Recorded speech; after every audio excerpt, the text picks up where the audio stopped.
नमस्कार दोस्तों, आज मैं आपको सावन बृहस्पतिवार व्रत की कथा सुनाने जा रही हूँ। प्रेम से बोले बृहस्पति देव की जय हो।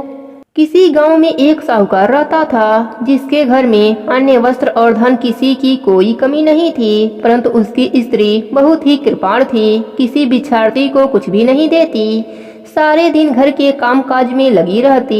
एक समय एक साधु महात्मा बृहस्पतिवार के दिन उसके द्वार पर आए और भिक्षा की याचना करने लगे। स्त्री उस समय घर के आंगन को लीप रही थी। इस कारण साधु महाराज से कहने लगी कि महाराज, इस समय मैं घर लीप रही हूँ, आपको कुछ नहीं दे सकती, फिर किसी अवकाश के समय आना। साधु महात्मा खाली हाथ चले गए।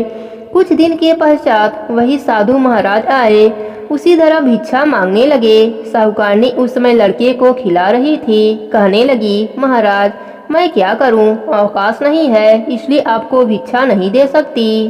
तीसरी बार महात्मा आए तो उसने उन्हें उसी तरह से टालना चाहा, परंतु महात्मा जी कहने लगे कि यदि तुमको बिल्कुल ही अवकाश हो जाए तो मुझको भिक्षा दोगी। साहूकारनी कहने लगी कि हाँ महाराज, यदि ऐसा हो जाए तो आपकी बड़ी ही कृपा होगी।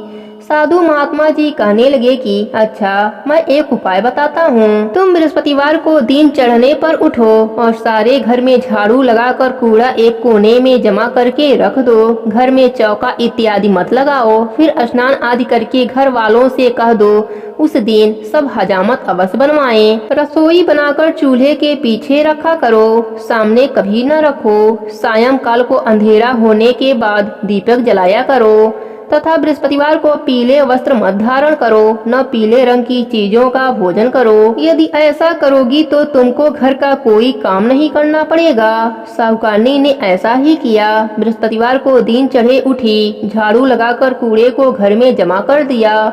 पुरुषों ने हजामत बनवाई, भोजन बनाकर चूल्हे के पीछे रख दिया।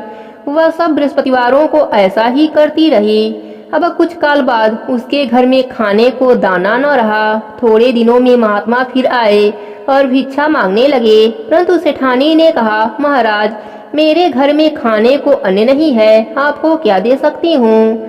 तब महात्मा जी कहने लगे, जब तुम्हारे घर में सब कुछ था तब भी तुम कुछ नहीं देती थी, अब पूरा पूरा अवकाश है तभी भी कुछ भी नहीं दे रही हो, तुम चाहती क्या हो वह कहो। तब सेठानी ने हाथ जोड़कर प्रार्थना की, महाराज अब कोई ऐसा उपाय बताओ कि मेरे पहले जैसा धन हो जाए।